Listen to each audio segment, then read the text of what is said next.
Polearms are basically weapons on a long stick, and in medieval and Renaissance Europe, they were everywhere, from village militias to professional soldiers and even palace guards. In this script, we're going to sort the main types into clear categories based on what they're built to do: thrust, cut, hook, smash, or mix those jobs in one head.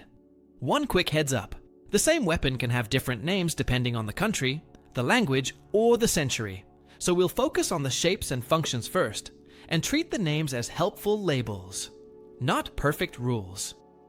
Number 1. What polearm even means. Medieval and Renaissance people didn't sit down and agree on a neat, clean dictionary for weapon names. One town calls a thing a bill, the next town calls the same shape something else, and a century later, the name shifts again. To make it even messier, museum labels and modern books often pick one standard word that would have sounded totally normal in one language and totally weird in another. So when you hear a name, think of it as a family resemblance, not a barcode. For this topic, polearm basically means a fighting weapon built on a long wooden shaft, usually around a person's height or longer, meant to be used on foot. Some are pure stabby weapons, some chop, some hook, some smash, and the scariest ones do 2 or 3 of those jobs at once. A plain staff matters too. Even when there's no fancy metal head, a solid stick in trained hands is not a joke. But battlefield polearms are usually about reach, control, and teamwork. How you stop someone from getting to you, how you open them up, and how you make your side's formation feel like a moving wall. Number 2. Spear and pike basics. If you had to bet on the single most common battlefield weapon in medieval Europe, you'd bet on the spear and feel pretty safe. It's cheap compared to swords, it's fast to teach compared to complicated weapons, and it works whether you're a full-time soldier or a part-time militia guy who got handed gear and told to stand in a line. A spearhead is basically a steel point on a socket, fitted to a shaft that's often ash, sometimes other tough woods depending on region. Even tiny differences matter. A longer, narrower head is more about penetration. A broader leaf shape can cut a bit better, but still thrusts well. A thick midrib makes the blade stiffer. Add a butt spike on the back end, and now you can plant the weapon in the ground, reverse it in a hurry, and keep the wood from getting chewed up. Now stretch that spear longer, and you're drifting into pike territory. The pike isn't some magical different species. It's a spear that got ambitious. Once you're talking about a weapon so long it's awkward in tight spaces, you're clearly thinking about formation fighting. Multiple ranks presenting points, creating a bristling hedge that horses don't want to run into, and people don't want to walk through. That's why late medieval and Renaissance infantry systems, especially in places famous for disciplined foot troops, lean so hard on pikes. The trade-off is obvious. The longer it gets, the less it's a dueling weapon, and the more it becomes a formation tool. In a packed push, you're not fencing in a big circle. You're managing distance, angles, and pressure with the guys next to you. One more twist. There are also shorter spears used by heavily armored fighters in tighter, messy close-range fights. Because once bodies collide and space disappears, a super long pole becomes more of a problem than a solution. So even inside spear, you've got a whole spectrum. Short, medium, long. And so long, it basically requires a squad. Number 3. Winged spear and lugged spear variants. When you see a spear with little side projections under the blade, people often call it a winged spear or lugged spear. The details matter because there are at least 2 big ways those wings show up. Sometimes the lugs grow out of the socket area. Sometimes they're forged as part of the blade near its base. That's not just aesthetics. Those choices affect how it's made and how it behaves under stress. So what are the wings for? First, they can stop the spear from sliding too deep into a target.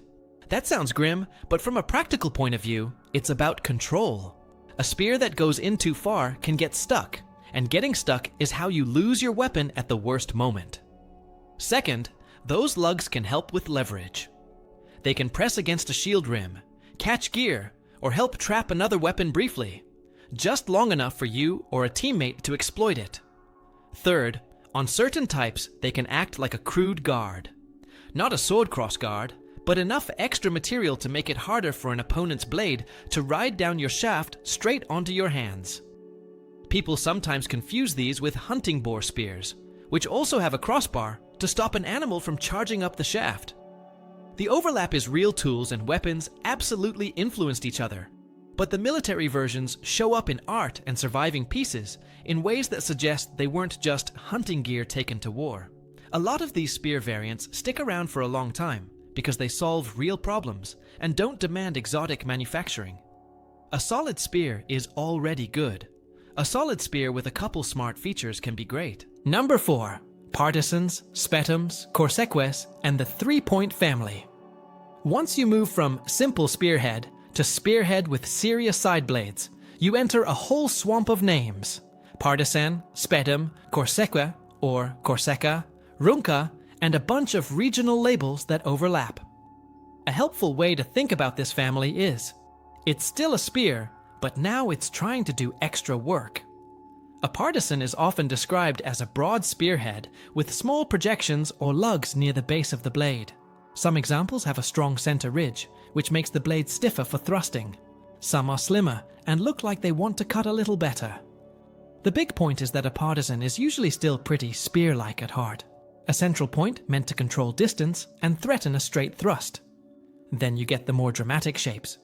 Blades that flare out like a trident, or like a spear that sprouted 2 horns. That's where terms like corsique and spetum often get thrown around. Sometimes the side blades curve upward. Sometimes they droop down. Sometimes they're almost straight and look like an angry, widened crossbar. These designs can trap, redirect, and punish mistakes. They also make the weapon more intimidating and more complicated to deal with, because your opponent can't just treat it like a simple line. A practical detail people miss. Those side blades also help with control actions, pushing, catching, and guiding. In formation fighting, controlling space is everything. If your point is a threat and your side blades help bully a shield or snag a weapon, you're not just poking, you're steering the fight. By the Renaissance, a lot of these weapons also gain a second life as guard and ceremonial arms. That doesn't mean they were fake, it means they were respected. Weapons that look good in a parade often look good because they're based on something that works, and then someone polished the idea until it became a symbol of authority. Number 5. Anti-armor thrust poles, like the allspice. As plate armor becomes more common among wealthier fighters, you start seeing pole weapons that look less like cutting tools and more like industrial puncture devices. One famous example is the allspice, often spelled in different ways in English. Basically an awl-like spike on a pole, sometimes with a small guard or disc near the base. Think of it as a spear that gave up on being pretty and decided its whole personality is stiff, narrow, and mean. Why that shape? A long, square, or triangular section spike is very rigid. It's made to concentrate force into a small area, and it's harder to deflect than a thin, wide blade. It's still not a magic can opener. Armor is complicated, and good plate is seriously tough. But the goal is obvious. Threaten gaps, exploit weak spots, and force armored opponents to respect your reach. These weapons also show why polearms aren't just peasant sticks. Specialized thrusting poles are tools for specific battlefield problems. They're part of the arms race, better armor changes the way people fight, and better weapons show up to answer that. Number 6. Great axes and long axes. Long before the classic late medieval polearm boom, you've got big two-handed axes on long hafts, especially famous in Northern Europe. The iconic image is the big Dane axe style, used by elite infantry and bodyguards in early medieval contexts. The blade is wide, often relatively thin for its size, because a huge chunk of metal would be too heavy to swing all day. With a long haft, you get reach and leverage, and with an axe edge, you get brutal cutting power against unarmored or lightly armored targets. The downside is that axes don't naturally give you the same point-forward wall that spears and pikes do. In a tight formation, a long axe can be awkward if there's no space to swing. That's one reason why, as battlefield systems evolve, axes start getting upgraded into multi-tools. Add a top spike for thrusting, add a hook or beak for pulling, and suddenly the weapon can fight in more situations without needing a huge wind-up. Number 7. Halberds and the classic multi-tool head. If there's a polearm that screams late medieval battlefield, it's the halberd. The basic idea is simple. Combine an axe blade for chopping, a spear point for thrusting, and often a rear spike or beak for punching and hooking. That head design lets one weapon do 3 jobs without the user carrying 3 weapons. The top spike gives you the straightforward threat. Keep distance, stab, threaten horses, threaten faces, threaten anyone trying to rush you. The axe blade is for cutting, especially effective against unarmored opponents, padded defenses, and limbs when the fight gets messy. The rear spike, sometimes called a beak, is the nasty detail. It concentrates force and can bite into armor, helmets, or joints more effectively than a wide cutting edge. Even when it doesn't pierce, it can hit hard in a way that shocks and unbalances. A lot of halberds also have langets metal strips running down the sides of the shaft, because a wooden haft is the weak link. If the enemy can chop your shaft, your fancy head becomes dead weight. Langets help protect against cuts and make the weapon survive longer in a real melee. Regional styles matter too. Swiss and German-speaking areas become strongly associated with halberds and pikes, and the head shapes evolve over time. Some look more axe-heavy, some more spike-heavy, some are sleek, some are chunky. Italy also has halberd-like weapons, but Italian preferences often lean toward different polearm families as well. And then there's the afterlife of the halberd. Once firearms take over, halberds shift from frontline killers to symbols of authority guards, sergeants, city watch. That doesn't erase what they were. It shows how iconic the form became. Number 8, bardiche, gisarme, lochaber, and hook axe relatives. This is where the naming chaos really goes wild, because people love to slap different labels on axe-like thing on a pole. A bardiche is usually described as a large elongated axe blade attached to the shaft at more than one point, often the socket at the top and an extra fastening along the blade's length. That makes it stable and powerful for chopping. Bardiches show up strongly in Eastern and Central European contexts, but the general concept isn't isolated. Big blades on poles are a universal idea. The gisarm, and related spellings, tends to be discussed as a polearm with a hook-like blade, often tied to agricultural tools in origin. In practice, the word gets used in multiple ways. Sometimes it's basically a bill. Sometimes it's basically a hook axe. What matters is the function. A hooked edge can pull, drag, and disrupt yank a shield, catch a leg, tug someone off balance, or mess with an opponent's weapon. The Lochaber axe is famously associated with Scotland in later periods, but the key features people picture an axe blade, combined with a hook, or a backward-facing spike fit the wider European trend of axes that learned tricks. Whether a specific surviving example is medieval or later, the design logic is the same. Chop plus hook equals control. And control is how you win fights that aren't clean duels. Number 9. Pollaxe and polehammer weapons for armored fighting. If halberds feel like infantry formation kings, pollaxes feel like the personal problem solvers of armored combat. A pollaxe is often around the user's height, not ridiculously long, which makes it workable in tight, violent, close-range situations where armor matters. The head can vary a lot. One side might be an axe blade, the other might be a hammer face or a spike. On top, you often have a thrusting spike, and on the bottom, you often have a butt spike. The shaft may be reinforced with langets, and sometimes the whole build feels more engineered than a simple peasant weapon. The pollaxe is basically built for dealing with armor and with armored people. Cutting edges are less reliable against good plate, so you see more emphasis on hammer faces and spikes and more emphasis on thrusting to gaps. The weapon also supports wrestling-like tactics, pushes, hooks, trips, binds, and using the haft as a lever. Medieval fight manuals talk about this style of combat in a very practical way. You're not just swinging like a movie hero, you're looking for grips, angles, and moments where the opponent's balance fails. Then there's the overlap with polehammers. Some people separate pollaxe and polehammer strictly. Others treat them as cousins. A lucerne hammer is often used to describe a Swiss-associated polehammer with a distinctive hammerhead and a spike built for hard targets. You'll also hear bec de corbin, crow's beak, used for hammerbeak designs, though terminology shifts depending on language and author. The useful takeaway is this: if it has a top spike, a hammer or beak for punching, and it's built stiff and tough for armored opponents. It's in the pollax polehammer neighborhood. Number 10. Bills, roncones, and the hooked infantry workhorse. Bills are one of those weapons that look like a tool because they basically started as one. The billhook is an agricultural cutting tool for trimming branches and managing wood, and it makes perfect sense that people figured out how to weaponize the idea. Put that cutting hook on a long shaft, add a spike, add a back spike or hook, and suddenly you've got a weapon that can cut, pull, and stab. In England, the bill becomes a huge infantry staple. Not because English people didn't know what a halberd was, but because bills fit local manufacturing, local tradition, and local tactics. A bill can be made by local smiths, repaired easily, and used aggressively in close combat. The hook is a big deal. It's not just extra damage, it's a control feature. It can drag a shield aside, pull a person forward, or yank someone off their line.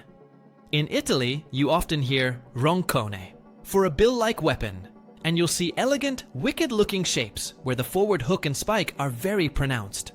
Again, names vary, shapes vary, but the behavior stays consistent. It's a spear plus hook weapon that wants to disrupt and finish. Another reason bills matter: not every battle is a perfect open field with tidy lines. In cramped streets, at gates, on bridges, in rough terrain, a hooked polearm is a nightmare to face because it turns little mistakes into big problems fast. Number 11. Glaives, vulges, fauchards, and sword-on-a-stick blades.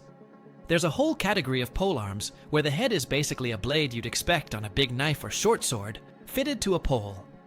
Modern English speakers often call these glaives, but historically that word can mean different things depending on time and place. So focus on the shapes. A straight-ish, single-edged blade on a pole gives you cutting reach. That sounds simple, but using it well means edge alignment and timing. If you hit flat, you waste power. If you hit clean, it bites.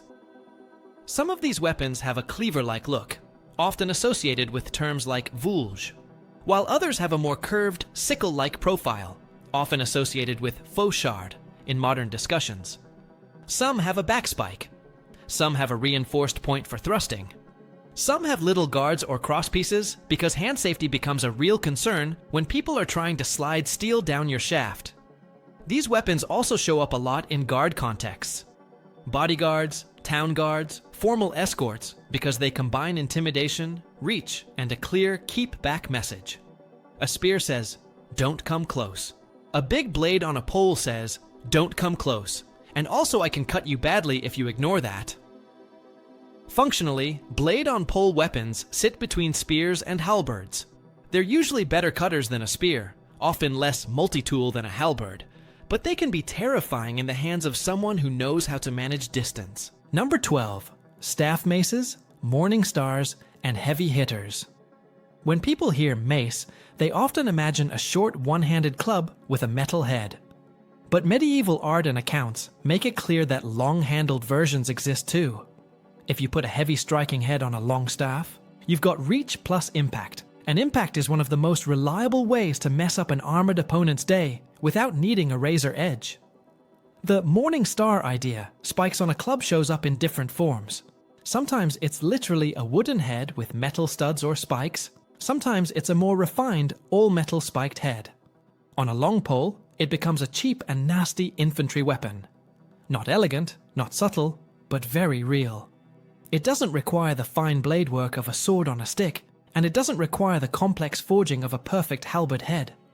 It just requires mass, toughness, and spikes that don't immediately fall out. You'll also hear the nickname Holy Water Sprinkler for a spiked mace-like head, especially in later storytelling.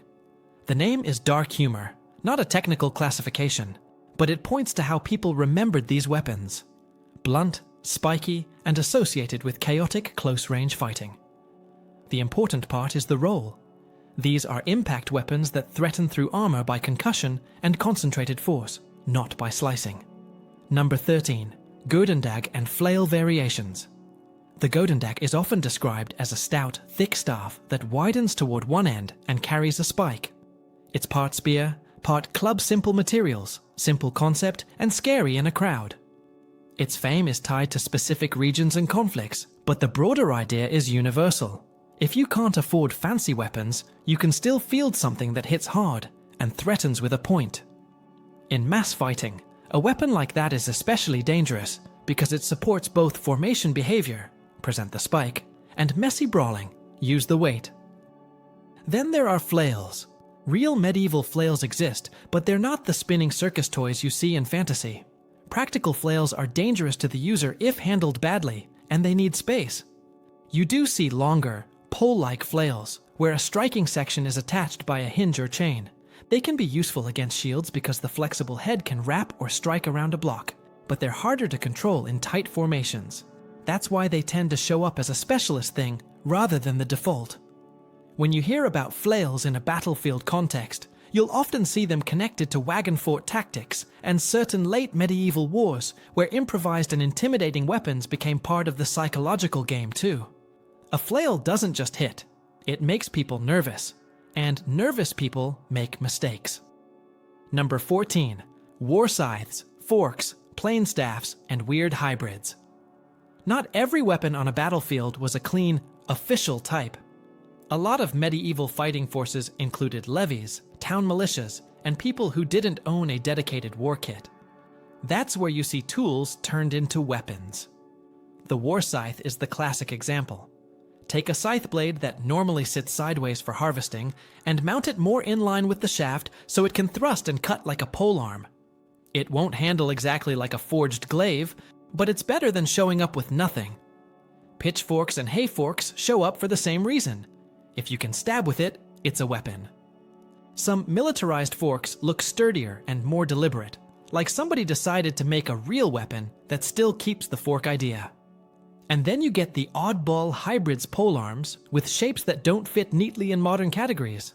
Because a local smith experimented, a captain requested something specific, or a town just copied whatever looked intimidating. Medieval art is full of these "what even is that" weapons in the background. Cleaver-like blades, hooked spikes, forked tips, and combinations that feel like someone was inventing on the fly. Even the plain quarterstaff belongs in the conversation, because while it's not the headline battlefield weapon the way spears are, it's the foundation of a lot of pole fighting skills.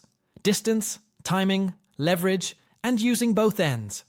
Once you understand how a staff controls space, a lot of polearms stop looking like random medieval weirdness and start looking like smart variations on the same core idea. Keep the other person where you want them, and make every step they take toward you feel expensive.